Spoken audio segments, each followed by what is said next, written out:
მოგესალმებით ძვირფასო მეგობრებო, ეთერშია გადაცემა ახალი პარადიგმა, მე მისი წამყვანი თენგო ომანიძე გახლავართ. დღევანდელ გადაცემაში ჩვენი სტუმარი იქნება ქართული დასის ლიდერი ბატონი ჯონდი ბაღათურია, ვისთან ერთადაც მიმოვიხილავთ მიმდინარე მნიშვნელოვან მოვლენებს. ბატონი ჯონდი, მოგესალმებით, დიდი მადლობა გადაცემაში სტუმრობისთვის. მინდა დავიწყოთ ქართული თემებით, თუმცა ასევე ძალიან საინტერესო იქნება ჩვენს ირგვლივ საერთაშორისო ველზე მიმდინარე პროცესებზე ასევე თქვენი მოსაზრებები, თუმცა დავიწყოთ საქართველოთი. ვითარება არის მართლა ძალიან დაძაბული პოლიტიკური ვითარება, იმატებს რაც უფრო მნიშვნელოვანია ეს ინტენსივობა, ყოველდღიური სახე აქვს, ურთიერთი შეხლა შემოხლას, ხანდახან ეს ხდება საჯარო პერსონებს შორის, აი დღეს ვნახეთ მაგალითად დოლიძის ქუჩაზე სრულიად უცნობ მოქალაქეებს შორის მოხდა ასეთი ტიპის დაპირისპირებები და ერთ სიტყვით ამას ერთგვარად თითქოს შეუქცევადი სახე აქვს.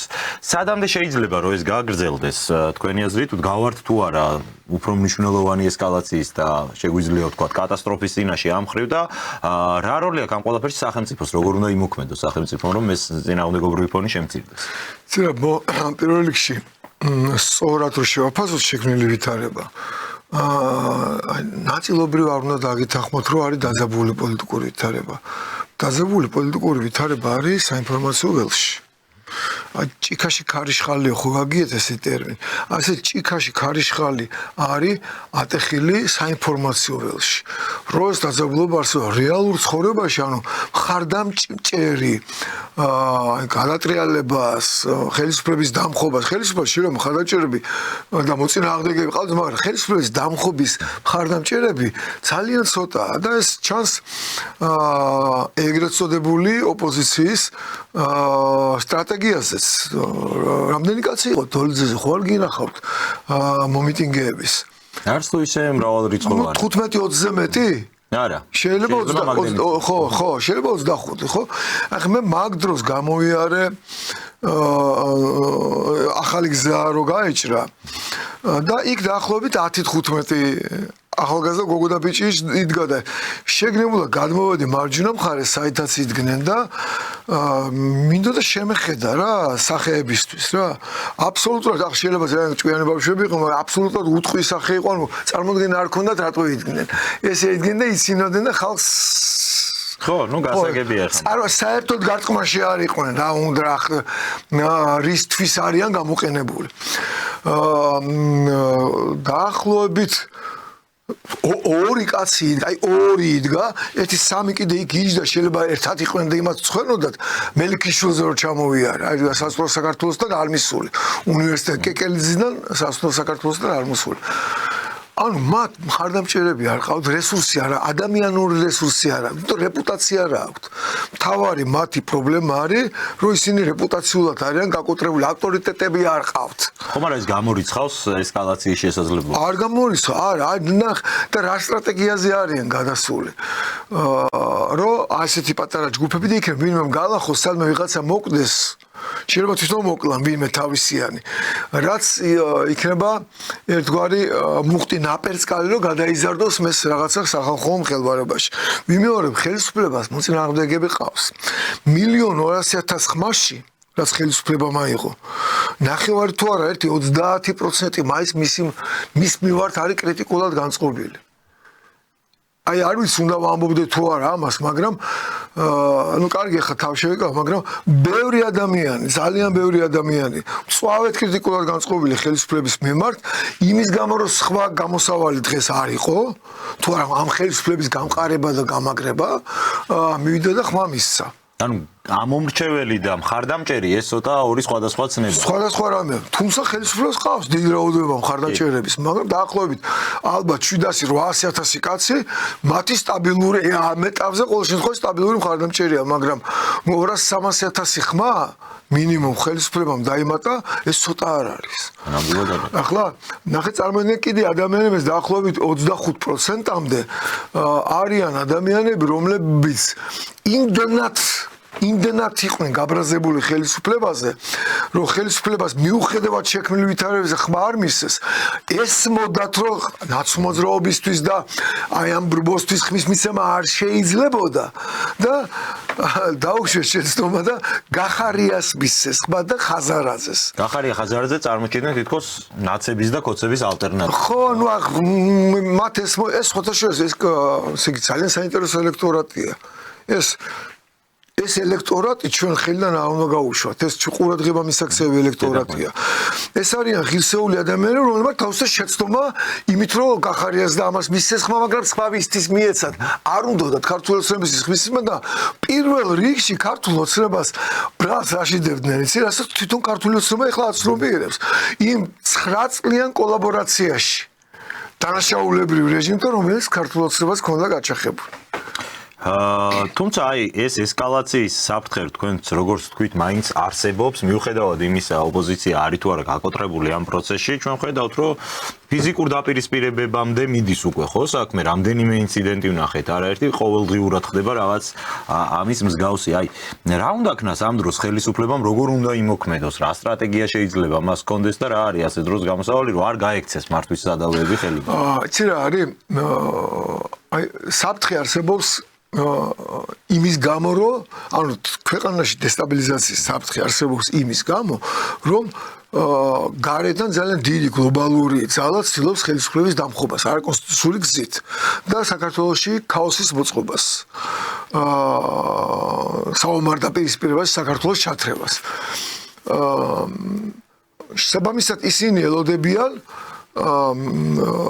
რაღაცა დამატებით ახალ ბიზნეს სახალხო მღელვარებისთვის და გადასულიან იმ სტრატეგიაზე რაც ახლა ჩვენ ვთქვით მცირე ჯგუფები ძალიან გამაღიზიანებლად იქცევიან შედიან აფურთხებენ ფოდიში ახლა ეს შეფურთხება პირდაპირ ადამიანის თვალებში ან იმის ჰეშტეგის გამოწყება რომ ჩაუფურთხე საჭმელში ხლა ეს რა არის ახლა რაში ხო რა ხო და ცდილობენ ამით სადღაც რაღაცა განწყობა მოხდეს. ხელისუფლებამ წესრიგი უნდა დაამყაროს. ხელისუფლებამ სწორად უნდა დაიჭიროს ზღვარი ერთის ხირო არ დაჩაგროს და რო არ მისცეს ამათ საშუალება რომ ესე იგი რაღაცა დამატებითი დივიდენდები მიიღონ და ყვირილი დაიწყო მაგრამ მეორე ხრივ წესრიგი უნდა დაამყაროს თუ წესრიგი არ დაამყარა ხელისუფლებამ ამის დამყარებას ხალხი დაიწყებს თქვენ რა თქვით რომ დაპირისპირებები ხდებოდა ცოტა მეტი რო იყო აქციაზე 23000 კაცი რო გამოდიოდა აქციაზე და არა 20 კაცი ხო გახსოვს მაშინ და ახალგაზრდა ბიჭებთან დაპირისპირება მოუწიათ მანქანები დაუმტრიეს ის ძამაშკაცურად დაისვეს თავის ხალხში სამ ორნი იყვნენ ახალგაზრდები კაი მოადეს კიდეს ხმაში ამათ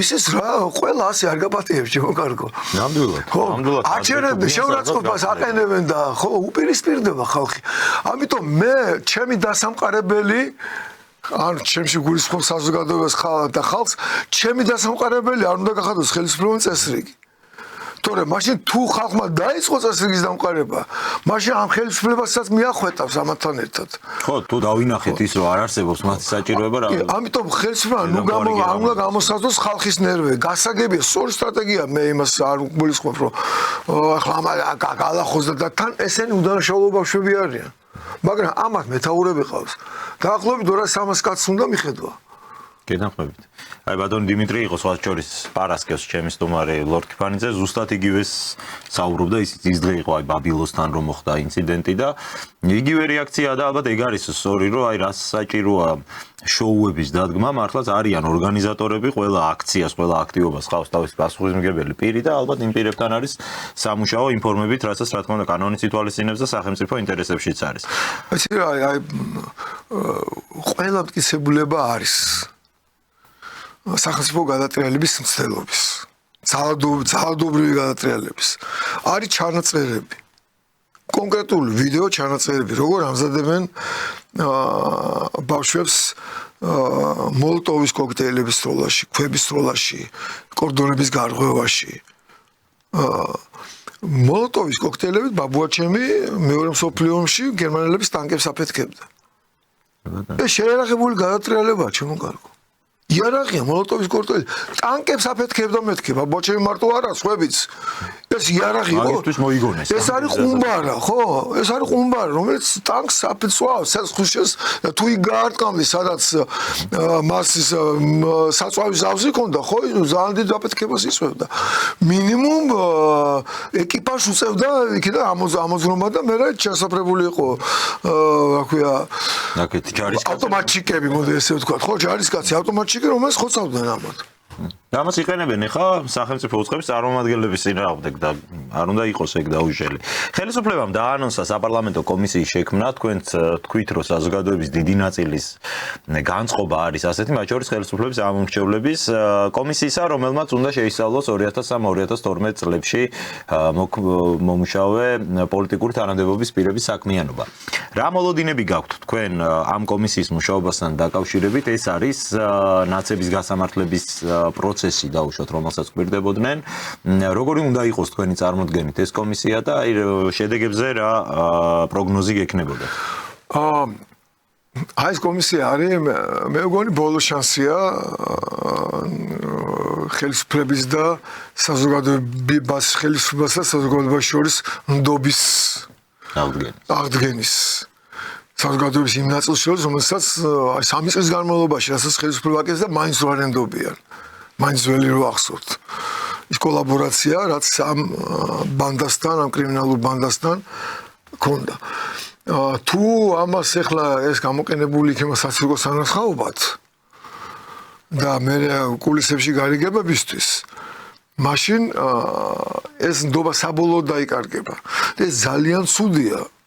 იმიტომ რომ მე ვშიშობ, რომ არ შეიქმნას ხელისუფლების დეფიციტი. გესმით ხო ეს რასაც ნიშნავს, არა? ეს ჩვენ მდგომარეობაში ეს კატასტროფა იქნება. იმიტომ რომ არავითარი ალტერნატიული ავტორიტეტები აღარ არსებობს. იმ ძველმა ხელისუფლებამ და ამათმაც ეს ავტორიტეტები მოახერხეს და კარგად კაფსულებში ყავთ ჩასმული. ისეთი ხალხი არ არის, რომელიც გამოვა და ხალხი დაუჭახა ივანიშვილს კი ბატონო, ერთი ივანიშვილი კი ბატონო, მაგრამ სხვები ვისაც როგორ გითხრა რა, ასეთი რაღაც კავშირი აქვს ხალხთან. ესეთი არა ტელეპათიურს არ მიყვარს ეს არამედ ურთიერთკავშირი რო აქვს, ხო? თავის ხო გესმის, რო ესმის შენი შენ სამომრჩეველს და შენ იმის გესმის. შენგან რა უნდა, რა მოლოდინი აქვს ეს რო გესმის. ესეთი ადამიანები არიან პასე ინფორმაციულ კაფსულაში ჩასმული და პრაქტიკულად ვერ აი ეს კომისია არ იქნება ამისი შანსი, რაც არ უნდა იყოს. ხო და ამას ვამბობ. ამას ვამბობ და თუ ცირკი ამას ხალხი იგზნობს, იმიტომ რომ ასე იგი როგორ არის გაათმაგებული აქვთ გამადებელი ლუპით უყურებენ ახლა ხელისუფლების აქციელს. და თუ ეს რეალური იქნა, ეს იქნება, ნუ არ ვიცი, ეგეც არ არის, კარგი, ასე ძალიან დიდი რეიტინგის აწევის საშუალება ექნება, აი მე-12 წელს, მე-13 წელს ექნება კიდევ ახალი დაბადება იქნება ქართული ოცნებისთვის. რითი უნდა დაიწყოს? იმისთვის რომ დამაჯერებლობა მოიპოვოს, თავის ცხადია რომ რეზონანსული საქმე, პატარ-პატარა საქმეების უნდა იქნას ახლა ისეთები როგორც არის რაღაც სახელმწიფო ქონებების მითვისება, ვიღაცის ქონების წართმევა. მაგალითად, სააკაშვილის ბებიის მასა ქვია რაღაც 10-15 წლისამდე ჰონდას როცა დაადო პროკურატურამ ყადაღა. ამ დროს პროკურატურაში იდო ჩემს მიერ გადაგზავნილი მასალა, სადაც გიული ალასანიას სახელზე იყო დაახლოებით გაფორმებული 100 მილიონის ქონება. ახლა ეს ხო $500 და პიჯაკს რო აყადახებ კაცო და $500 ბებიის ხონდას და სააკაშვილი მაშინ უკრაინაში იყო და ამაზე მთელი ხითი იყო და დასავლურ მედიაში თავს იწონდა და მეტი ვერაფერი ანუ გათეთრება მიდიოდა რეალურად სააკაშვილის, ხო? ამ დროს პროკურატურაში იდო ეს 100 მილიონის ქონება. იცით როგორ იდო? საჯარო რეესტრებიდან ამონაწერებით. იდო რა ეხლასდევს, რომ ეს მტკიცებლობა იყო, რომ მის სახელზეა. აი პირველ სააკაშვილის აი პარლამენტში ცნობილი დაპირისპირება ჩემს და სააკაშვილის შორის, როცა მე ამ თემებზე დავიწყე ლაპარაკი, მეორე დღეს საჯარო რეესტრები და ზოგიერთი ქონებების საერთოდ გაქრა და ზოგიერთები მაგალითად მამის დამფუძნებელი შეიცვალა. ასე იგი ბანეოლოგიურ კურსში ხმა აღმოჩნდა, მაგრამ ეს უკვე ამობეჭდილი მქონდა. დღეს პროკურატურა შეძდებს, რომ მამამისზე იყო. მაგალითად, შეპესე კლასიკური მუსიკის რადიო მუზა იყო ასეთი. რომლის დამფუძნებელი იყო სიდადრი, სააკაშვილის სიდადრი, ცოლი და დედა. მეტი კლანური რაგინა 1,100,000 ქონდა შემოწირულობა მიღებული, შეიძლება მეტი ქონდა, რაც მე აღმოუჩინე ერთი ბიზნესიდან 1,100,000 შემოწირულობა და ეს დეკლარაციაში არ ქონდა შეტანილი, სისხლის სამართლის დანაშაულია. სისხლის 100 ლარი რო გიპოვონ, ეს მეტი ქონდა და პარლამენტის წევრმა დეკლარაციაში არასახე, ეს არის დანაშაული და ახლა 1,100,000 ლარის დამალვა ჩემო კარგო და ეს ასე ხელში მეკავა ეს ყველაფერი. აქაც შეცვალეს დაფუძნებელი, მაგრამ მან ესე არ ვიცი რას ფიქრობდა. შეიძლება იფიქრო რომ მე ბლეფი იყო და ეს ხელში რაც მეკავა, შეიძლება არ იყო ნაღდი და მაგრამ კარგად მქონდა ნამუშევარი. ეს ყველაფერი ახლა დღეს პროკურატურაში. ბევრი რამე არ შეცვლილა. ეხლა ნახეთ, ეს ნაკურდალი ფული მე არ მიყვარს გადაკიდება ადამიანზე, მე არ ვარ გადაკიდებული სააკაშვილზე, არ ღმერთმა დამიფაროს. არასოდეს არავისზე გადაკიდეს დანაშაული ადამიანზე გადაკიდება. ოღონდ სააკაშვილი თვითონ არ წყნარდება. დღემდე კაცი იძახის ყველაფერს კარგად ვაკეთებ და სააკაშვილი არის მთავარი აქტორი დედამისთან ერთად და მთავარი დაფინანსებელი. ეხლა ამ დესტაბილიზაციის მცდელობის. ხოს აქვს ისევ ესეთი მნიშვნელოვანი როლი ამ პროცესებში. ფული ძირითადად მაგის და კეზერაშვილის ფულია. ეს ფრანკლინის კლუბიო რო გამოდიოდნენ და ესენი რო ლაპარაკობდნენ. ფრანკლინის კლუბი ალასანიას დაფუძნებულია. ანუ ეხლა ეს ნაკურდალი ფული, სააკაშვილის მიერ ნაკურდალი ფული, ეხლა სახელმწიფოს წინ ჩემ წინააღმდეგ მუშაობ, ჩემო კარგო. აი მე რომ მანქანით გადავადნენ მოქალაქე რომ გადაადგილდება მანქანით და აჩერებენ და შეურაცხყოფას აყენებენ და აფურთხებენ ამათი ფულით არის ეს საჭმაში ჩაუფურთხეთო ჰეშტეგებს რო ატრიალებენ ეს ამ ნაკურდალი ფულით არის ეკონომა ამათ უნდა ჩამოერთვას ძალიან მარტივია ამ ქონების ჩამორთვა არსებობს კანონი კორუფციისა და ინტერესთა შეუთავსებლობა ინტერესთა კონფლიქტის შესახებ ეს ძალიან კარგი კანონი არის სააკაშვილის დაწერილი იუსტიციის მინისტრო იყო მაშინ ჯერ კიდევ ხელისუფლებამდე. თუ ხელისუფლებაში იყო მაშინა, სააკაშვილის ხელისუფლებაში იყო. შევანაზის. თავის მოუწყოს მე გადატრიალება, ვითომ რაც იყო კი ნახეთ ახლა შვანია პარლამენტის თავმჯდომარემ ბურჯანაძემ უმრავლესობის ლიდერმა და სახელმწიფო პრემიერ-მინისტრმა მოუწყოს გადატრიალება პრეზიდენტს. ხო ეგ იყო, ხო? კი, ეგ იყო. თავი გამოიცვალა, უბრალოდ მოქალაქეთა კავშირმა თავი დაირქვა ერთმა რაღაცა დემოკრატები, მეორემ ნაციონალური მოძრაობა და მე შეერთეთ ხო გახსოვს ერთად იყვნენ. ყველა ესენი. ამ კანონში წერია ძალიან კარგი რამ, რომელიც ძალიან ბევრჯერ გამოიყენეს წესიერი ადამიანების წინააღმდეგ. რომ მტკიცებულების ტვირთი ხო ჩაულებრის შემთხვევაში პროკურატურამ და მარცხალ ბრალდება უნდა დაგინტკისო თქვენ რომ რაღაცა დააშავეთ ხო მაგრამ როდესაც საკითხი ეხება სახელმწიფო ჩინოვნიკს და მის მიერ მოპოვებულ ქონებას მტკიცებულების ტვირთი არის მის მხარეს ანუ მან უნდა დაუმტკიცოს ხალხს და პროკურატურას რომ ეს პატრიოტულად აქ ნაშოვნი პატრიოტულად აქ ნაშოვნი აი ახლა დაუმტკიცოს ალასანიამ რომ ის 100 მილიონი რომელიც მე გადაუგზავნე პროკურატურას ის 100 მილიონის ქონა შემოარას ის არ ვიცი ასე ვერ შევაფასებ ექსპერტიზა უნდა ამას, მაგრამ ძალიან ბევრი დიდი შენობები და ასე ბიზნესები რა. რომ ეს კანონიერი ფულით გზით აქვს ნაშოვი. ფაქტია რომ როცა პრეზიდენტი გახდა სააკაშვილს, მე ამოვიღე მისი დეკლარაციას და პროკურატურაში. მისი კაპიტალი იყო 2 ოთახიანი ბინა ქონდა პეროსკაიაზე. 2 ოთახიანი ბინა პეროსკაიაზე. ბანკი სოციედე ჟენერალში ქონდა რაღაც $2,500 თუ რაღაცა. სოციედე ჟენერალის პაპაშვილის ფილიალი ქონდა მაგათი გაკეთე პაპაშვილი აფრიდან დანაშაული არა მე უბრალოდ ქონდა ანაბარი ჩვეულებრივით ჯამში ქონდა $10-15,000 როცა მოვაწყო რევოლუცია. კი, და პრეზიდენტი რო გახდა. მეტი სხვა არანაირი ქონების პატრონი არ იყო. ჩემი გამოსვლა ასე დავიწყე სხვათა შორის მასში. არც დედამის არანაირი ქონება მის სახელზე არ ფიქსირდებოდა. ჩვეულებრივი მეცნიერ მუშაკი იყო, ხელფასზე და რამ ხელფასები აქ დღეს თუ გინდა რიგით პროფესორის მითხარე და ამ ხელა ბიზნესები მოაწყო ქალმა. უნიჭიერესი ყოფილა როგორც. და ახლა ეგ კეთილი ინებოს ხელისუფლებამ და ეს დაკურდალი ფული, რომელიც ახლა ჩემი სახელმწიფოს წინააღმდეგ მუშაობს, ქვეყნის დამხობაზე ომში ჩათრევას. ვეთანხმები ხელისუფლების ნათქვამი სიტყვები ეს. მე ვეთანხმები მას ემსახურება და გზაში გადაადგილებაში მოქალაქეებს ხელს უშლია ქვესს ეცვლიან და დაპირისპირება ხდება, ეს ფული ჩამოართვას. აი თქვენთვის რა იქნება ნიშანი რომ ეს საპარლამენტო კომისია მართლაც რეალური საქმისთვის არის შექმნილი და იცით რა არის ახლა მე ზოგადად ვფიქრობ რომ ესეთი საკითხების შეფასება რასაც ქვია პოლიტიკურ სამართლებრივი შეფასების მიცემა წარსულის მოვლენებს ალბათ საუკეთესო ვარიანტია როდესაც ეს ხდება პოლიტიკურ სპექტრს შორის საზოგადოებას შორის კონსენსუსით და ბევრი პოლიტიკური ძალა სიტყვაზე ვთქვათ ამ პროცესში ჩართული.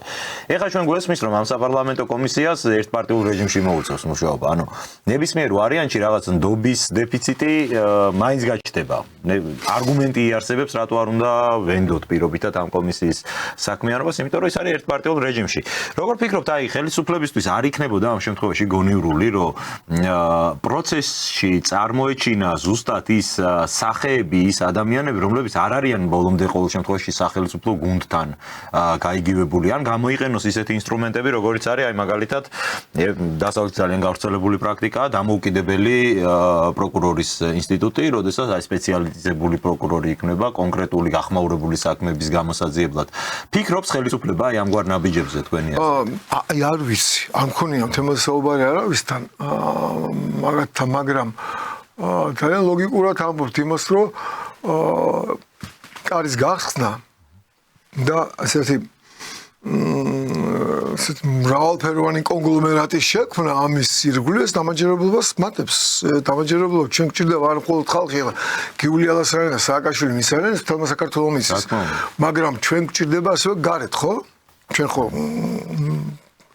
პრესტიჟული სახელმწიფო ვართ, მინდა გითხრა და ძალიან პრესტიჟულად გამოიყურებით ახლა მთელ სოფლიოში. ყველა ვინ ჩვენ გვიპირისპირდა და გულში ყველა ხვდება რომ ეს პატარა სახელმწიფო დღეს ძალიან ღირსეულად გამოიყურება და მე ამისთვის მადლობას ვუხდი ხელისუფლებას. ნამდვილად არის მათი დამსახურება.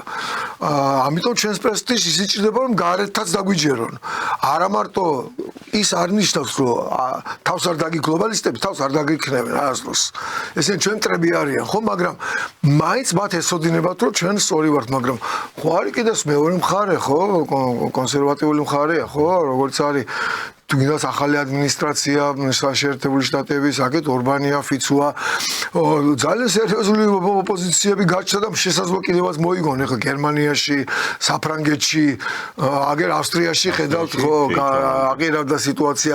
დანიის ხელისუფლებას დედა დიდი ხანი არ ყავს, მაგრამ ახლა აღარც მამაყავს ტრამპმა ისეთი საქმე გაუკეთა. ხო, მას ჯაჭვური შვეიცარია ახლა გამოვიდა და მას რა ქვია პუტინის და ტრამპის შეხვედრის და კონკურენცია არის რომ ვინ სერბები გამოდიან და ითხოვენ თურქეთს ითხოვს რომ ოღონდ გადაიქცეს იმ მოედნად სადაც ესენი ერთმანეთს შეხვდებიან. ანუ ჩვენ ამ დანარჩენ ჩინეთია, აგერ გლობალური აღმოსავლეთია და გლობალური უმრავლესობა, ხო? არაბული სამყარო ვისთან ჩვენ ახლა ჩვენ აქეთკენ გვიბიძგეს და ვაიზულებენ აქეთკენ გადამისამართებას ჩვენი ფინანსური და ეკონომიკური სტაბილურობის და ძალიან სწორ გზაზე გვიბიძგებენ სხვათა შორის და ამ სამყაროშიც უნდა გამოვჩნდეს. ასე რომ ამ კარის გახსნა მე გეთანხმებით, კი ბატონო, კარგი იქნება, მაგრამ კონკრეტული მაგალითები პირველ ხალხის დამაჯერებლობისთვის არის ყველაზე კარგი. მე ახლა არ ვიცემები და რადგან ჩემი გადაწოდებულია, მაგრამ ეს თუ სანამ ალასანიას ის ნაკურდალი ქონება ექნება, მანამდე როგორ დავიჯეროთ რომ სამართალ. ხო და ვისაც არ უნდა წაართვან სხვას. ის ხო მაინც დაბალიღობია პრეზიდენტი ყველაზე მაღალი ვინ იყო პრეზიდენტი ხო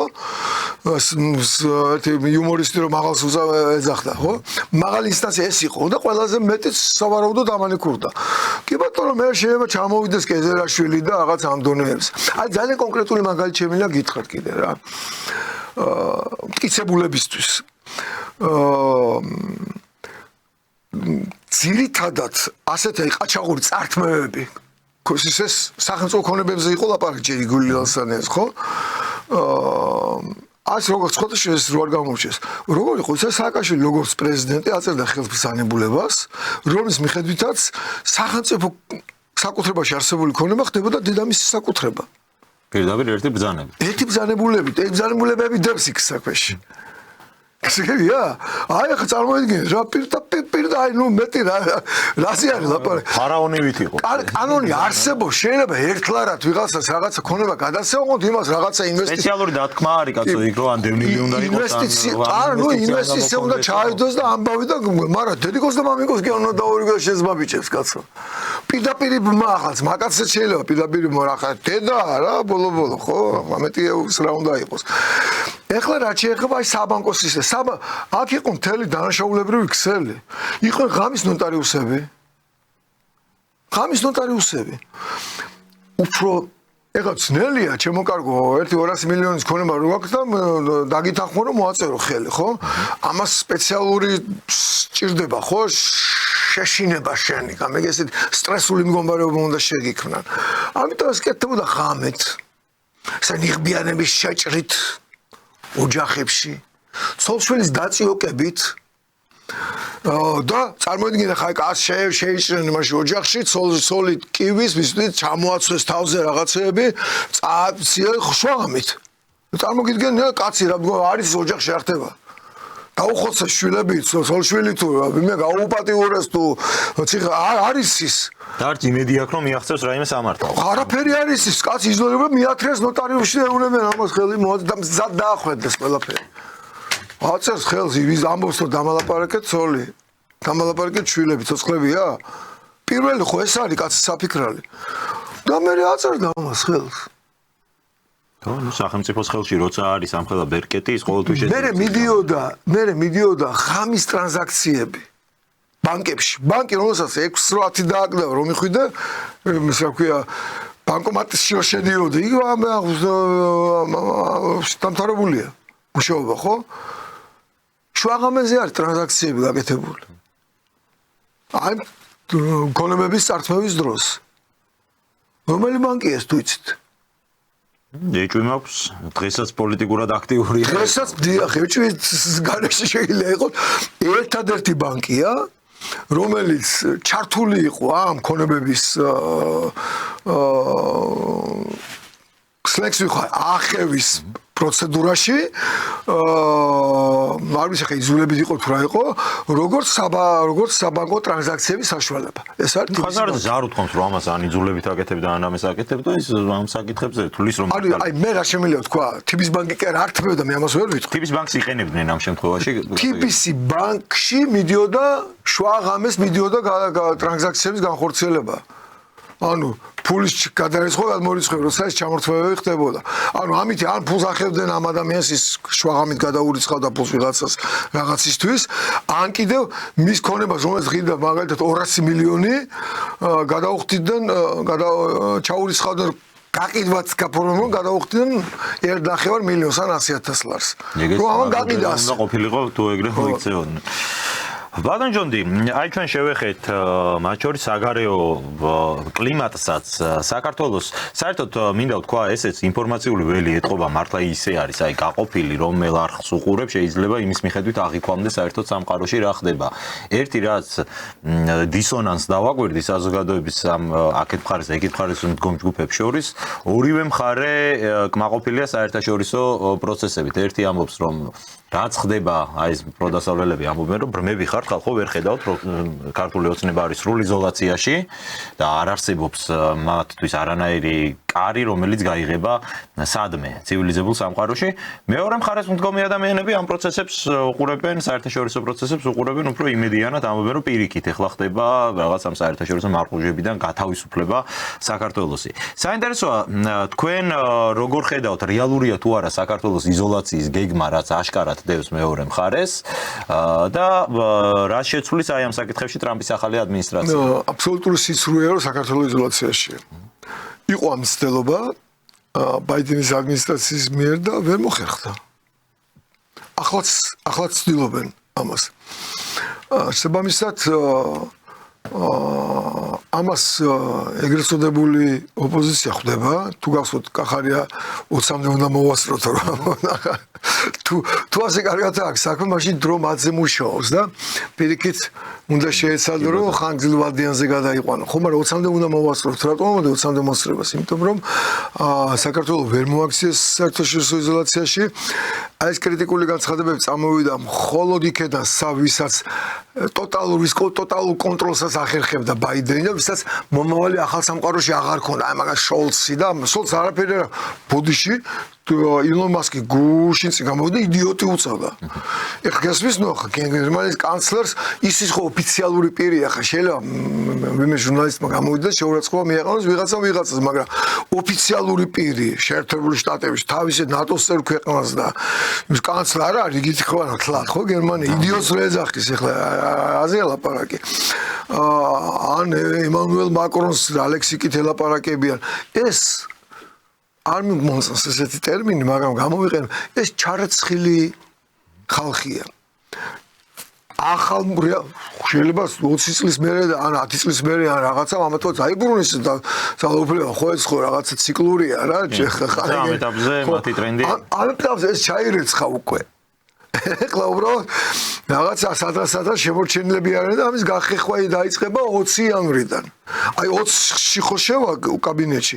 100-მდე ბრძანებულება აქვს უკვე ტრამპს გამზადებული. 100-მდე ბრძანებულება. რომლითაც იწყებს ამაწმენდას. ეხლა აი უბრალოდ ჩემი ქვეყნის ამბავიც მაინტერესებს ზოგადად ხო სოფლიოში როგორ წავა ძალიან ინტენსიურად მოვიცალე და ვკითხულობ აი შერჩევით ყავს ტრამპი, მასკი, კეშ პატელი FBI-ის დირექტორი ყოველდღე ვეცნობი, ზოგჯერ ორჯერაც ვეცნობი მაგათ პოსტებს. მთელი აქცენტი აქვს გადატანილი ამათ განადგურებას. ამათ გულიყო ლიბერალი ჩვენი ოპოზიციას ამათ განადგურებაში შედის ესენიც.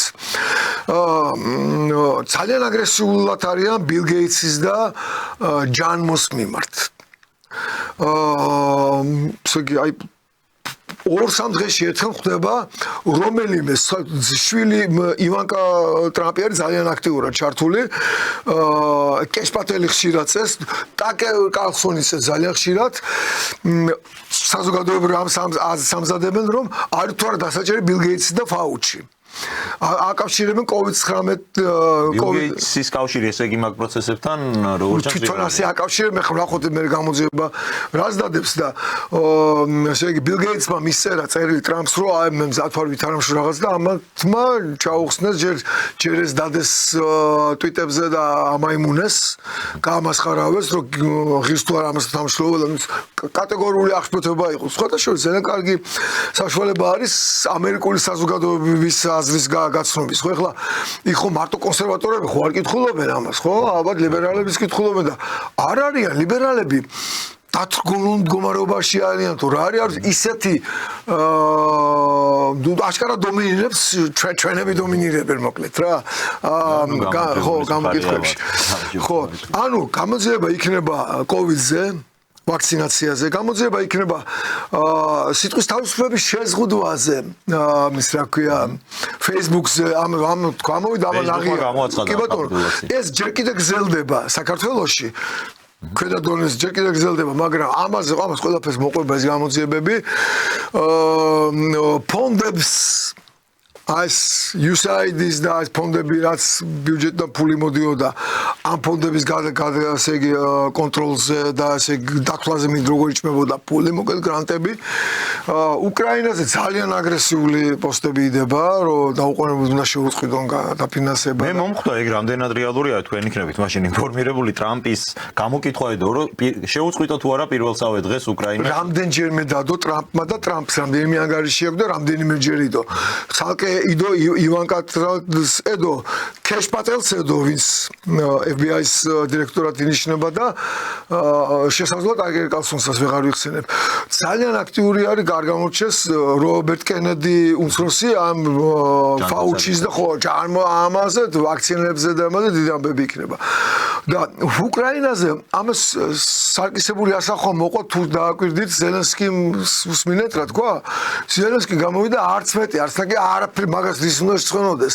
არც არაფერს არ შეცხოვა ბაიდენს დაძდო ბრალი კორუფციაში და თქვა რომ ეს თითქოს 275 მილიარდია გამოყოფილი ნახევარი არ მიმიღიაო ო პირდაპირ დააბრალა პირდაპირ დაადო ხელი კაცო და კორუფციის ჩამოწერა მიდიოდა და ლობიზმიოდა ლობიზმში მაქსალწყალს მართლა ბევრი ფული აქვს დახარჯული მართლა ბევრი ბესუსული და ამ ჩვენს იდიოტებსაც ძალიან იქ იმას კორუფცია არ ქვია მაგ ყველაფერს იქ ლობიზმი ქვია ხო აი ახლა ქვია იმიტომ რომ ეს ფული იხარჯებოდა ტრამპის საწინააღმდეგოდ როცა ეს გადახდები ხდებოდა და ეხა ბოლო დღეები ხო დარჩა ბოლო დღეები რასაც აკეთებენ ესეთი შხამიან აბებს ეძახიან ანუ უტოვებენ ტრამპს ზემე მემკვიდრეობას და ეს ფული მაგაშია დახარჯული მათ შორის სხვა შორის საინტერესო არის დღეს იყო ეს სიახლე SpaceX-ის წარმომადგენელს ეს არის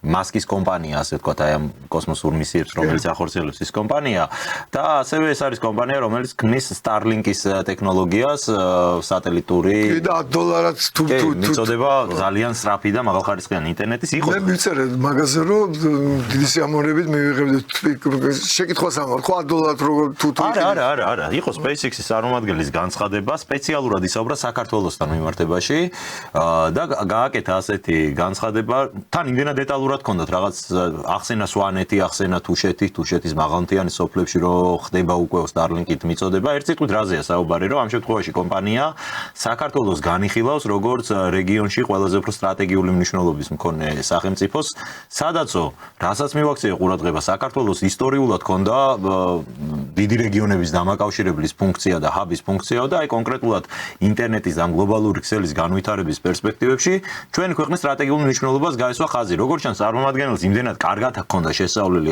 ჩვენი გეოგრაფია მათ შორის, რომ აი ხო ამბობ დაასახელა სვანეთის მაღალმთიანი სოფლები თუშეთის და სერიოზული პროგრამაა, რომელიც 2025 წლიდან მისი განცხადებით საქართველოში შემოვა ეს უახლესი ტექნოლოგიები, რათა ჩვენს ქვეყანაში მოეწყოს ჰაბი, ასე ვთქვათ და აქედან მოხდეს მერე ამ ტექნოლოგიების გავრცელება მთელს რეგიონში. მე რას მივაქცია ყურადღება ეხლა რომ SpaceX ეს არის ილონ მასკის კომპანია, ხო? ცნობილი არის. თუ კი ისინი აი საქართველოს როგორც მხოლოდ ინტერნეტის ქსელის კუთხით ხო არ ხედავენ, ეს ნიშნავს თუ არა ეს რომ შეიძლება მართლაც ასეთი განწყობა არსებობდეს აი ამ ელიტაში საქართველოსთან მიმართებაში, რომ დააფასონ ერთი სიტყვით ჩვენი სტრატეგია. ხედავენ როგორც ინტელექტუალურ ცენტრს. და ხედავენ როგორც, რა თქმა უნდა, გეოგრაფიულ ცენტრს. ეს ორთავე ერთად ეს ელიტაში ეს იმიჯი საქართველოს აქვს. ყველა მიხვდა, რომ ესენი სადაც შევიდნენ, ყველაფერი ამათია. საქართველოს ვერაფერი ვერ ქრას, ხო ხედა, დღევანდელი ვითარება რაზე მეტყველებს. ხო 30 წელი მილიარდებია დახარჯული, რომ ერიშტვინი გამოერეცხა და აჰა 200 კაცი დარბის აგერ ქუჩაში და ის ფულის გამო თორე არც ის არ არის მოტყუებული. ხო იმასაც ჭუა, ამიტომ ეს ჩვენ ინტელექტუალური ერი ვართ. ჰაბი ყოველთვის იყო საქართველოს, იყო ყოველთვის აი რეგიონის შემაკავშირებლად შემკვრელი. აი ისტორიიდან გავიხსენებ ფრაგმენტს და ეხლაც მაგიტომ მიდის. ეხლაც იმიტომ ძალიან გემრიელი ლუკმაა საქართველოს და ესენ ცდილობენ საქართველოს გააკონტროლონ. თუ ეს გადავიარე და ვერ დაგვადეს ესე თათი და კონტროლი ვერ აიღეს, მაშინ მოუწევთ ამ ჩვენს გეოგრაფიულ ადგილმდებარეობაში გადახდა. რომ ჩვენს ვისარგებლოთ. კი ბატონო, ჩვენ არ ვარ წინააღმდეგი რისთვისაც უნდა საქართველოს გამოყენება, მაგრამ გადაგვიხადონ ჩვენ უნდა ფული, ჩემო კარგო. აქ უნდა გაიხსნას ოფისები, ბევრი ბიზნესმენი უნდა ჩამოვიდეს, ბინაიქირაოს და იმ ენერგომატარებლების, რა ქვია, ურანი, მე არა ვარ მოხდა ურანის გატარების, მოკლედ რაც უნდათ. მთელი ცენტრალური აზიის სიმდიდრეს ვერაფერს ვერ გამოიყენებს საქართველოს გარეშე. ჩვენი გავლის გარეშე. ხო, იყო ცდილობა ზანგეზურის გაჭრის, აზერბაიჯანი ცდილობდა და ამერიკელები ძალიან ხმარებდნენ, რომ თურქეთზე პირდა, ანუ საქართველოს გვერდში დატოვება ცდილობა იყო, მაგრამ ნუ ირანი და რუსეთმა ეს ასე იგი არაწყობდა ირანის დინარმა გამოაცხადა ეს მათთვის ეგზისტენციალური ნახჭევანის და აზერბაიჯანის შეკავშირება, ხო, ეს განცხადება 2000 წელია მან დაშეცი. ახლაც ითხოვს ეხლა ამას აზერბაიჯანის პრეზიდენტმა, ნუ ჯერ სტაბილური გზა ეს არ არის. ჩინეთმა ეს გზა უარყოდ საქართველოს გზა არის მათთვის მომგებიანი.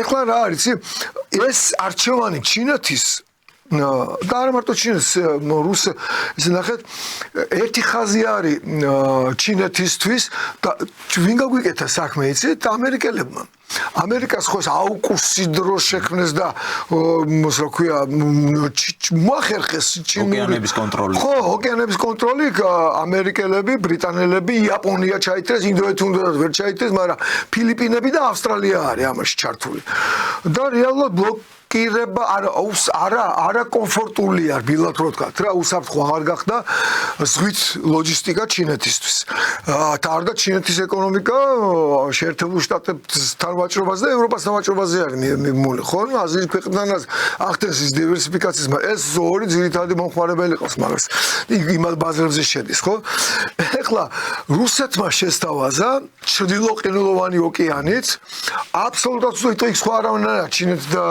თავის საზღვარი აქვს და ორი კვირით უფრო ადრე ჩადის ევროპაში თვირთი 2 ტრილიონებია და რუსეთელი ფლოტი ყავს ჩრდილოყინულოვან ოკეანეში და ის დგება ყინულს ხო და მე ქარავანი მოყვება ამას გემების გამიგე მთელი სქემა აქვს დაწყობილი და ჩვენთან გადის ერთი ჩინური ეს ბრეშუმის გზის და მე ანაკლის სპორტი და ეს როყვირია ეს ბრბოროყვირის და რო არ უნდა ეს არის საქართველოს ძალიან მოგივენ არა მხოლოდ ფინანსურად და ეკონომიკური სტაბილურობის გამო, არამედ უსაფრთხოების თვალსაზრისით და ტერიტორიული მთლიანობის გამოს. იმიტომ რომ მაშინ აი აქ ჩემო კარგო, ანაკლიაში და მის მეზობელ სოხუმში და აქ სტაბილური მდგომარეობა ვითარება უნდა იყოს. და აქ არის ძალიან მნიშვნელოვანი კიდევ მეორე სახმელეთო გზა, ეს არის რუსეთი, აფხაზეთის, საქართველოს გავლით, სომხეთის გავლით ირანთან დაკავშირება. და მე და ინდოეთთან და იგივე ჩინეთთან და ამხელა 3 მილიარდიან წარმოედგინე ახლა შორეულ აღმოსავლეთთან ეხლა ეს ამ გესმის საქართველოს როგორ გითხრათ რა აი ოქროს გზაჯვარედინზე ოქროს საბადოა ჩემო კარგებო ხო და ამის კონტროლისთვის ბრძოლა ამერიკელებს და გლობალისტებს უღირთ და აი ისტორიიდან რო გავიხსენო რო ამბობდი თუ გასვათ ესეთი კარგი მეფე ყავდა ძლიერი ფარსმან პირველი ქველი ფარსმან ქველი კი ხო მე ხო რომაელებმა ძეგლი დაუდგეს დღესაც დგას თორცდები მოსა ქვია მარსის მოედანზე მარს ხო მოედანზე ძეგლი დადგეს მისი როგორც მოასპარეზე მოჯირითე და ასე ერთი პერიოდი ძალიან შეგვავიწროვეს სპარტელ მაშინდელმა ირანმა და ქვია რომმა და გაუჭირდა ფარსმან მეფეს რა ამ ორ ფრონტზე ძალიან ძლიერი სახელმწიფო ვიყავით მაშინ და ადგა და გახსნა კარე და გადმოიყვანა ჩრდილო კავკასიიდან და ხო გაუხსნა ეს კარები და გადმოვიდი იქ ვინ დაშლიგინებდა ყივჩაღები პაჭანიგები სკვითები ხო სარმატები და ასე შემდეგ გამიუშვა ესენი ამ სავაჭრო გზებზე და გააჩერა რომის და ჩვენისა ქვია ირანის ეკონომიკა და ნუ იზოლებული გახდნენ რომ ეთხოვათ რომ ამათ ომჯერთი საქართველოს უნდა გამოდო ომი მაშინ რა ქვია არ შეეძლოთ მთაში ომი ხო ჩვენი ხელობა რუსებსაც არ შეეძლოს ხოთაშორის შამილი ქართველებმა და ხო თორე უკვე რუსეთ ჩვენ უბრალოდ არ გვაწყობდა რომ რუსეთის კავკასიიდან გადანილი იყო რეალურად შამილის მიერ და ჩვენ დავაბრუნეთ იმიტომ რომ არ გვაწყობდა ამ ზღვაში ჩავარდნა რა ზღვაში ჩვენ ვიყავით და იზოლებული გახდნენ რომ საქართველოსთან დაედო ძავი დაუბრუნეს ყველაფერი საქართველოს აღდგა მის ჩვენი უფლებები და უფლებები არა მხოლოდ იმის რა ქვია სამხედრო პოლიტიკური არამედ ის რომ ჩვენ სავაჭრო გზებზე რომ შემოსავალი უნდა ქონოდა საქართველოს აი დღესთვისაც მიდის ამისთვის მიდის რომ საქართველოს გააკონტროლოს და საქართველოს გაიაროს თელმა ცენტრალური აზიის სიმდიდრემ ის რომ ჩვენ ფული არ გადაგვიხადო აი როგორც აფრიკაში ხო არიან ასე შეჩვეულები რომ აფრიკაში წარმოიდგინე ოქროს საბადოა ბრილიანტების საბადოა და ხალხი მშიერია ეზიდებიან და ხალხი აი ყავის ყველაზე დიდი მწარმოებელი არის რომელიღაც სახელმწიფო არ მახსოვს მოზამბიკი თუ ერთ აფრიკული სახელმწიფოა საერთოდ მშიერი ხალხი და არ ყველაზე დიდი საბადო იქ არის ეს ყავა იქ წარმოება და გერმანია არის ყველაზე მთავარი მომარაგებელი მსოფლიოს როგორ გერმანიაში არ მოდის ყავა არ მოდის გერმანიაში გერმანელები სარგებლობენ ასე უნდა საქართველოში ჩვენგან გაიტანონ და ჩვენ არ გადაგვიხადონ და ჩვენ საქართველოს იყოს დამშეული და ესე იგი ანუ მნიშვნელობას კი კარგად ხვდებიან ჩვენი ქვეყნისას უბრალოდ უფასოდ უნდა მნიშვნელობას ხვდებიან იმიტომ გვებზია აბა სადაც რო იყოს ჩრდილოეთ ოკეანეში ან სამ მიგდებული ქვეყანა ახლა რა მაშინ საერთოდ არავის არ გაახსენებოდა დემოკრატია შეთან არის თუ არა დემოკრატია რომელ ქვეყანაში არ მოსწონთ კაპიტალისტებს სადაც რაღაცა უნდა გაძარცვონ სადაც ან ოქროსაბადოა, ან ნავთობია, ან გაზია, ან რაის დალოცვილი მდებარეობა, რაც ღმერთმა მოგცვა. ჩვენ შემოკარგო და ვერაფრით ვერ დაუთმოთ მაგათ ამ ჩვენს მდებარეობას, ხო? და მოგველაპარაკო და თანახმოვართ მოლაპარაკების გზით, გავატაროთ ისეთი ტვირთები, რომელიც ჩვენთვისაც სახირო იქნება რა, არის ამაში სული. საინტერესო არის თქვენი ხედვა აი ტრამპთან დაკავშირებით და საერთაშორისო თემებსაც რო შევეხოთ, ტრამპის განცხადებები გრენლანდიასთან დაკავშირებით, პანამასთან დაკავშირებით ჩინეთთან დაკავშირებით და ასე შემდეგ ძალიან ხმაურიანი განცხადებები იყო, რამაც დიდი პანიკა შეიძლება დავარქვათ რა გამოიწვია იგივე ევროპაში, დასავლეთში. საქმე იქამდეც კი მივიდა, რომ დანიამ გრენლანდიაში რაღაც შეიარაღების ხარჯები გაზარდა, იმიტომ რომ ტრამპმა არ გამორიცხა იქ სამხედრო ინტერვენცია. აი საინტერესო არის, როგორ ფიქრობთ, რასთან გვაქვს ამ შემთხვევაში საქმე? ნიშნავს თუ არა ეს, რომ რაღაც იმპერიას აცხადებს ტრამპი თუ რა რასთან? ესე იგი, მოდი კურიოზით დავიწყეთ. დანიამ გამოაცხადა, რომ გაზარდა სამხედრო ხარჯები და სიამდვილეში რა იყო იცი? ორი ძაღლების უპირაშკა როგორ იქნება? ძაღლების გამსეინებელი დაამატა. ხო, არ გამსეინებელი კი არა. თვითი რო გადააქვს ძაღლებს რო შეაბამენ 10-15 ძაღლს შეაბამენ და თვითი ორი დაამატა, ორი მარხილი დაამატა, იმაში რო ქვია. სამხედრო ტვირთების გადასატანად იმაში იქ ხო ექსეს საშუალება გადაადგილების. ხო ტრამპი ხო სპეციალისტია ეპატაჟის. არა? ეპატაჟი და დაიწყო, მაგრამ მისი სიტყვა და საქმე შორს ადგას ერთმანეთისგან. გრენლანდია მას სჭირდება რუსეთთან მისაჩოჩებლად, არქტიკასთან მისაჩოჩებლად. იმიტომ რომ არქტიკაში ძალიან ბევრი ესე იგი რესურსია. არქტიკის მხრიდან თუ შეხედავთ ალბათ დედამიწას უფრო გასაგები იქნება მე რატო სჭირდება გრენლანდია. კი და ლოჯისტიკურად სჭირდება. ეგ ძალიან მნიშვნელოვანი არის გემების მოძრაობა და ამერიკას და ბრიტანეთს აქვს პრეტენზია რომ ნაოსნობა უნდა აკონტროლონ. ამაში ეწინააღმდეგება ჩინეთი, იმ თვალსაზრისით რომ უკვე თითქმის ეწევა ჩინური ფლოტი ამერიკულ ფლოტს, მაგრამ ამან დაემატა ბრიტანეთთან იქ პრობლემა შექმნა.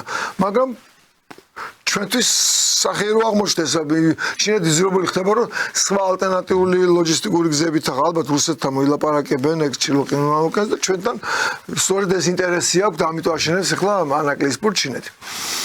და ამიტომ გრენლანდიას სხვათა შორის პრემიერ-მინისტრმა ცოტა დაუწია ტონალობას და რაღაც ისეთი განცხადებების დაიწყო რა.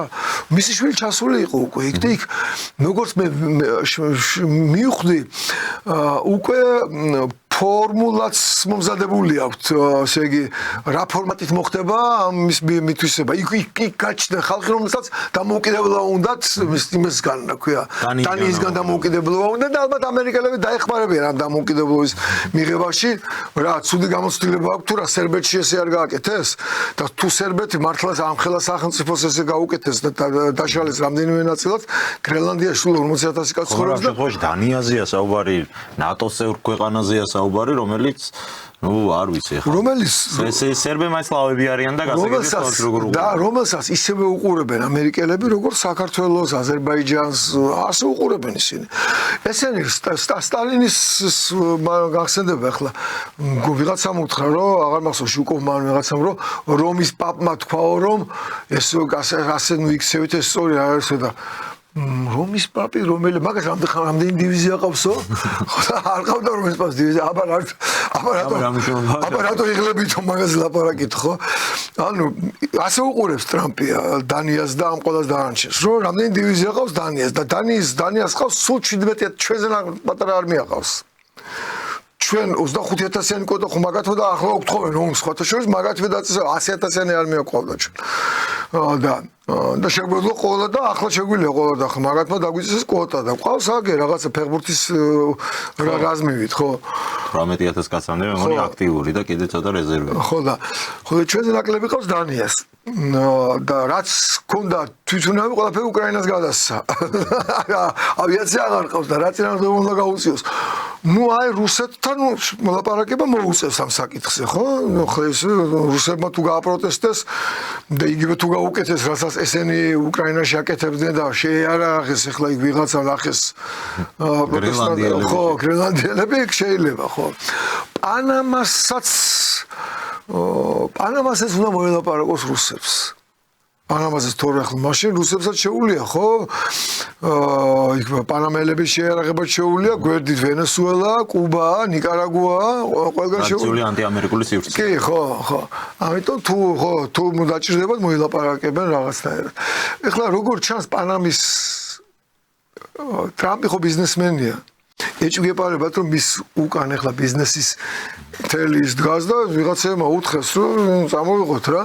პანამა გჭირდება. ხო, გჭირდება, ხო და ერთი მასოს რაღაც საკითხი იყო ეწინააღმდეგებოდი პოლიტიკაში და ერთი კაცი მოვიდა მოუშვეს ჩემთან სალაპარაკოთ და მიხსნის რაღაცას რა და რაღაც ვარიანტს მეუბნება რომ ასე რო ვქნა ჩვენ ქვევით რომ არ შეიძლება იმის გაკეთება რა და მე ეწინააღმდეგებოდი ეფექტურად დიდ ხმაური მქონდა ახლა ხო და მე მეუბნება რომ ჯონდი ამაში ფული კეთდებაო და რატომ უნდა გავაკეთოთ ფულიო მიხდი აი ლოგიკა იყო ბიზნესმენის ლოგიკა იყო რა მუთხრი იმიტომ რომ არ შეიძლება თქო მე პოლიტიკოსის ლოგიკით უთხარი ახლა ბიზნესმენს ხო თუ ფული გაკეთება შეიძლება რატომ უნდა გააკეთოს ფული და ტრამპი ბიზნესმენი შეიძლება ბიზნესი უთხეს რომ ამას ფული გაკეთდება ხელს რა შეგვიშლის რუსებს მოველაპარაკებს ანუ ძალიან ბევრი საკითხია ისეთი რაზეც ტრამპს შეუძლია და საჭიროც იქნება მისთვის ხო რუსეთთან მოლაპარაკება 4 თემა იქნება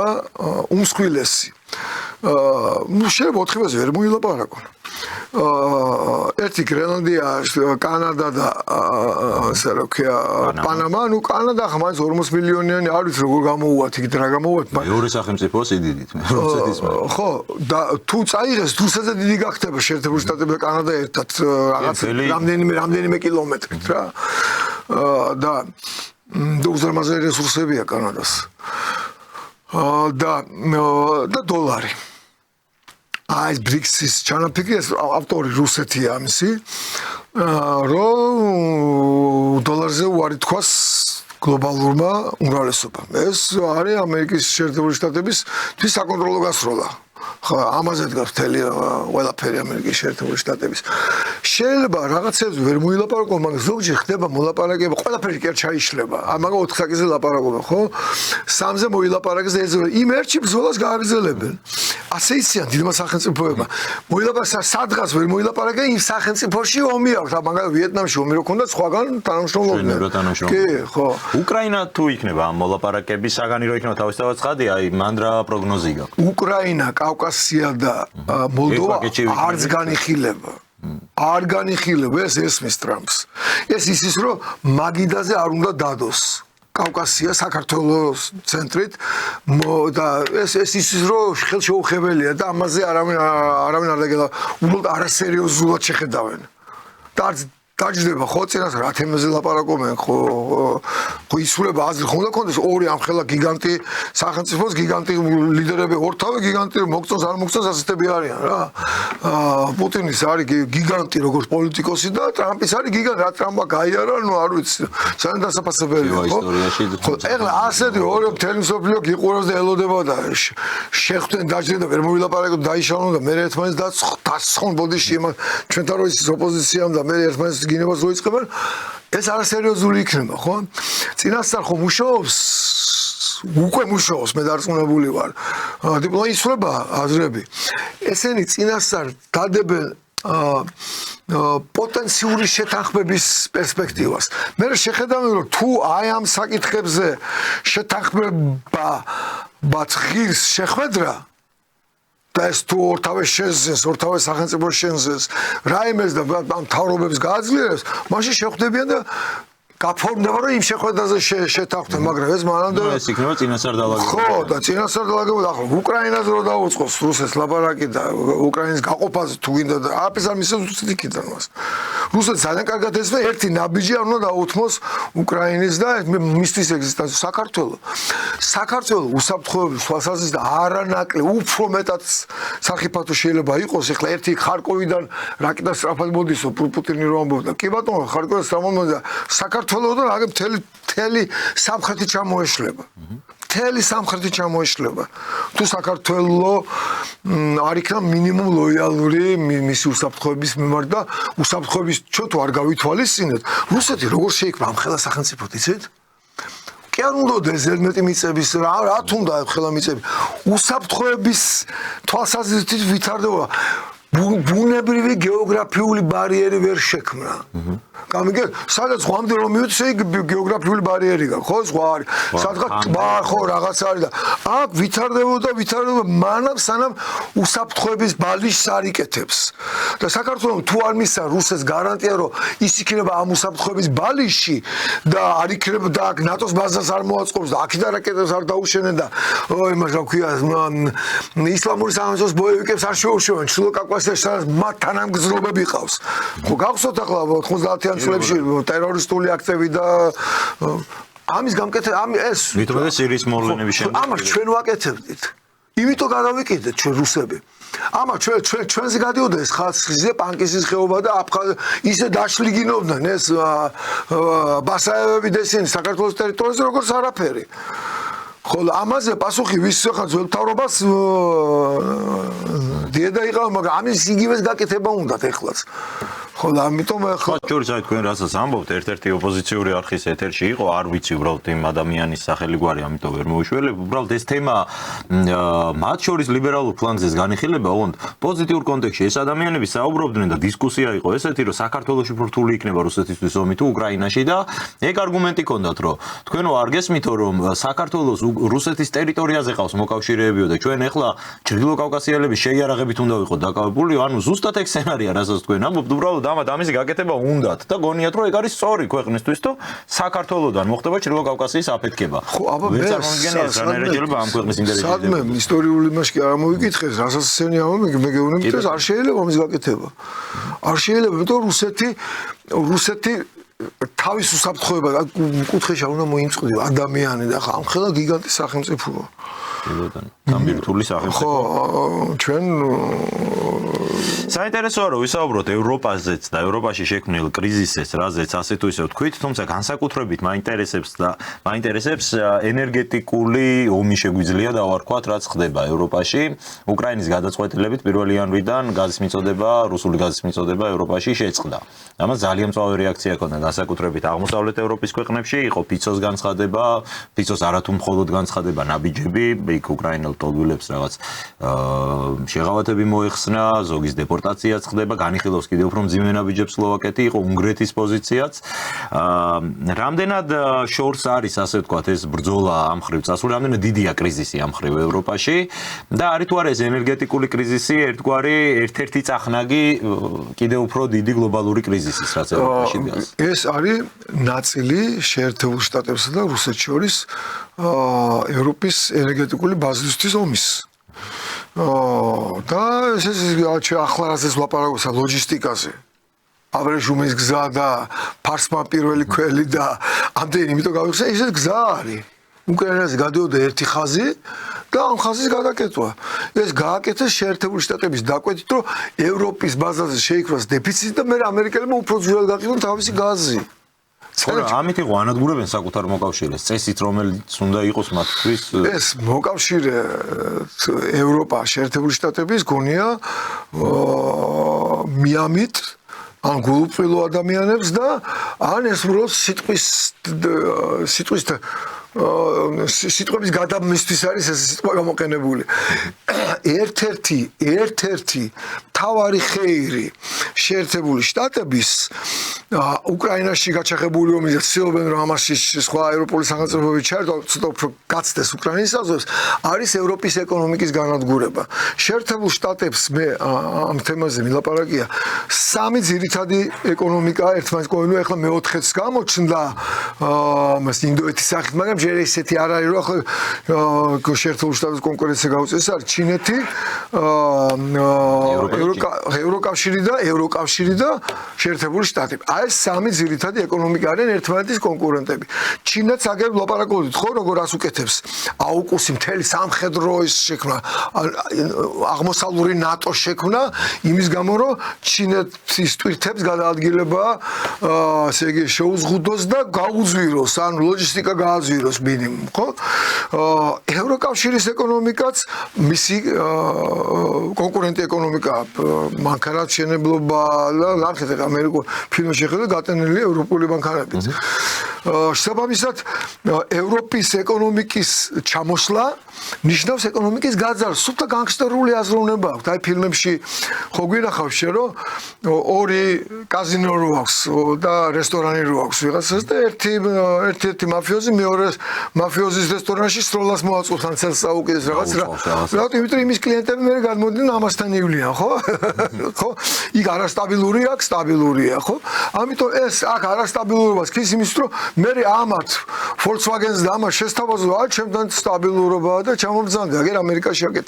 ჩვეულებრივი განგსტერული აზროვნებით არის დანარჩენი მსოფლიოს იმიტომ უნდა ომების გაჩაღება სხვაგანაც უნდათ იგივეს გაკეთება რომ იქაურმა ბიზნესმა და კაპიტალმა თუ ომი სადღაც მიდის დიდარი ადამიანი იქიდან გარბის რატო რა დიდარ სიმდიდრე უნდა იმიტომ რომ კომფორტში ცხოვრობს და რა თუ არ ბეინე და ბოევიკები და ხო ესე და რა წავას მოწაიღებს ამ ფულს და იქ დასახლდება და იქ ცხოვრობს ხო ამას აკეთო ევროპის გაძარსვა ასეთი ტერმის ხმარობა ევროპისთვის ნაღების მოხდას აი ხო ჩასუქდა ევროპა ხო ეხლა ქონი უნდა მოხადან რა ქონის მოხდა მიდის ევროპისთვის და ამ განზრახვით ხდება სწორედ თავის მოკავშირის ეგრეთ წოდებული მოკავშირისთვის პირველად რომ გაზზე უარი ათქმევინა თუ გახსოვთ თუ მას ქვია ბაიდენმა რუსულ გაზზე 11 ჯერ გაძვირდა ევროპაში გაზის ფასი რამდენიმე თვე მე 8 ჯერ იყო გაძვირებული ან 800%-ით წარმოგიდგენია და ეხლა 4 ჯერ მეც სიხდიანი ეს რიგითი ადამიანებისთვის ხობედურებაა და ბიზნესისთვის რამ წარმოებლური ბიზნესისთვის რამ ხელობედურებაა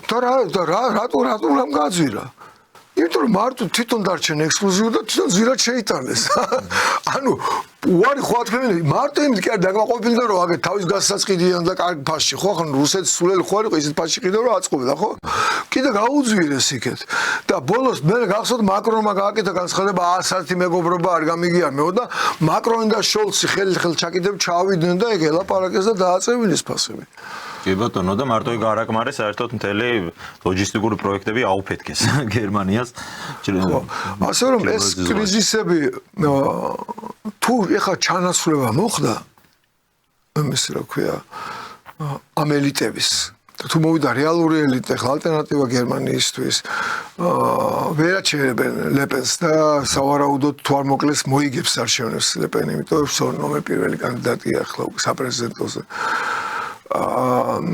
ბრიტანეთშიც იგივე ხმასკიც ცდილობს რომ თორემ გადატრიალებას ცდილობს უბრალოდ პრინციპში შეგვიძლია ვთქვა რომ ეს არის ხო ჩარევა არის მაგრამ ჩვენთან რო ერევიან ეს შეიძლება და მათთან რო შეიძლება ეს არ შეიძლება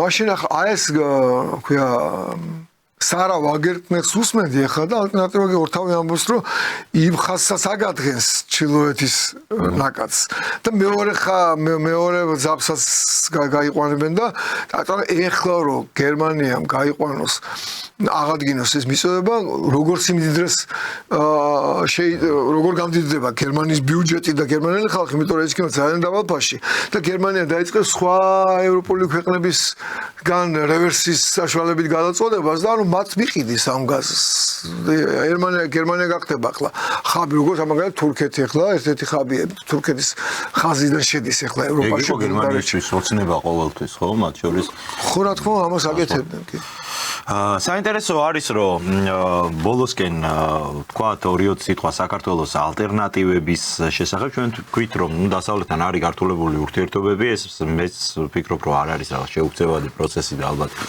იქ ელიტების გამოცვლის პროცესი მიმდინარეობს ახლა და ძალიან რთულია რომ რაიმე პროგნოზი კონკრეტული გააკეთო თუმცა ადრე თუ გვიან რომ საქართველოს საჭიროება დგას დასავლეთისთვისაც და პრინციპში ჩვენთვისაც დგას იმისი საჭიროება რომ განვითარებულ ცივილიზებულ სამყაროსთან ნორმალური ურთიერთობები გქონდეს ეს თავისთავად ცხადია მაგრამ სხვა ხელისუფლება ალბათ უნდა ფიქრობდეს და ფიქრობს კიდეც რაღაც სხვა ალტერნატივებზეც რომ ჩვენი თუნდაც ეკონომიკა თუნდაც ბევრი სხვა სოციალური პროექტები იქნება თუ ასე შემდეგ ხოლო დასავლურ გრანტებზე არ იყოს ჩამოგიდული ხო რა ალტერნატივები აქვს საქართველოს მე ამ შემთხვევაში ყურადღებას გავამახვილებდი ლავროვის განცხადებაზე რომელმაც ისაუბრა 3+3 ფორმატთან დაკავშირებით და ხაზი გაუსვა რომ ჩვენი ქართველი მეგობრების ადგილი იქ მუდმივად იქნება. იყო ასევე ირანის საგარეო საქმეთა მინისტრის განცხადება, რომელმაც ასევე 3+3 თემაც კვლავ გააქტიურა და თქვა, რომ რეგიონული საკითხები ალბათ ამ და სხვა მსგავს ფორმატებში უნდა გადაწყდესო. როგორ ფიქრობთ, არ მომწიფდა სიტუაცია საიმისოდ, რომ ჩვენმა ხელისუფლებამ ერთგვარად ეს კომპლექსები დაივიწყოს და ელოდებით თუ არა, რომ იქნება მსგავსი ნაბიჯები გადადგმული, იგივე ამ ფორმატში მონაწილეობის. მოვლენათა მცდელობის ლოგიკა კარნახობს იმას, რომ საქართველოს ხელისუფლება ახლო მომავალში გადადგამს ნაბიჯებს ამ ფორმატის მიმართულებით. აქეთკენ გვიბიძგებენ თვითონ გვაიძულებს ხოდაშორს ეს ლიბერალური დასავლეთი ამ ნაბიჯის გადადგმას. ეს საქართველოსთვის მომგებიანი პროექტია და ჩვენ აუცილებლად უნდა დავიწყოთ თანამშრომლობა BRICS-თან. აუცილებლად საქართველოს უნდა გააკეთოს განცხადი BRICS-ზე, იმიტომ რომ BRICS-ი არის ალტერნატივა ფინანსური წყაროებზე წვდომის BRICS-ი აქვს ალტერნატიული ბანკი შექმნილი, როგორც არის სავალუტო ფონდი. BRICS-ი არის ბოლო-ბოლო ალტერნატიული სამოხმარებლო ბაზარია საქართველოსთვის, სადაც საქართველოს შეუძლია უბაჟო ვაჭრობის აღდგენა, ზოგან აღდგენა, მაგალითად როგორც არის რუსეთი და SNG-ს ქვეყნებთან შეწყვეტილი უბაჟო ვაჭრობა და ზოგიერთი ახალი ქვეყნები დაემატება ამას და ეს ჩვენთვის პრიორიტეტი უნდა იყოს. ეს დასავლური გრანტები და ისინი დაივიწყეს მსოფლიოს მორჩა ეს შეიცვალა მსოფლიო. ევროპა მე ვფიქრობ რომ ევროპა მაინც გადარჩება, გადაირჩენს თავს და ასე არ ჩამოაშლევინებს ამერიკას. თუმცა ძალიან ტრამპი უფრო სახიფათო შეიძლება აღმოჩნდეს ევროპისთვის ვიდრე ესე რა ვქო, ვიდრე ბაიდენი. იმიტომ რომ ესენი რა ვიცი აი დრაიზერის ფინანსისტი თუ გაქვს საკითხული არ მოგსამზადო ძალიან თუ გინდა გაეცნოთ რესპუბლიკურ პარტიას ხო ვინ არიან აი წაიკითხეთ დრაიზერის ფინანსისტი და ამათ ამბანს აი მუჯისენა დედამის ხო ყველა ამათ უბრალოდ გაუგებ რა უნდა რა სიტყვა დამთავრებული არა ამერიკელს რა უნდა მე კარგად მესმის ეხლა მარტო ამ წიგნიდან არა კიდე პოლიტიკური გამოცდილება მაქვს და ეკონომიკური მკვლელის რაღაც ვიცი ეგ წიგნი და ძალიან საინტერესო არის აუცილებლად მინდა გავეცნო უბრალოდ ძალიან ჯეთკაც საკითხავათაც კარგი წასაკითხია ადვილად იკითხება რა რთული წასაკითხი გმირიც კარგი გმირი ყავს გამოყვანილი ყველაფერია სიყვარულიც არის მაგრამ ძირითადი არის ცხოვრებისეული თავგადასავალი ერთი ადამიანის რომელიც თავის გამდიდრებას დაუკავშირებს რესპუბლიკურ პარტიას საინტერესოა ნამდვილად. საინტერესოა, დიდი მადლობა ბატონ ჯონდი, მართლა საინტერესო ეთერისთვის და საუბრისთვის, დაგემშვიდობებით და იმის გამოვთქვამ, რომ მომავალშიც კიდევ საინტერესო თემებზე გვექნება მალე თქვენთან საუბრის შესაძლებლობა. შეგახსენებთ, რომ პარტია ქართული დასის ლიდერი ბატონი ჯონდი ბაღათურია იყო ჩვენი გადაცემის სტუმარი, ჩვენ შევეხეთ როგორც ქვეყნის შიგნით, ისე ქვეყნის გარეთ მიმდინარე მართლაც მნიშვნელოვან მოვლენებს და ყველას გვაქვს ის განცდა, რომ პროცესი უახლოვდება ერთგვარად კულმინაციას და ნახოთ როგორ განვითარდება მოვლენები. ჩვენ ხვალ დაგიბრუნდებით ეთერში დღის ყველაზე მნიშვნელოვან თემებზე სასაუბროთ. მადლობას გადაგიხდით ყურადღებისთვის და დაგემშვიდობებით ნახვამდის.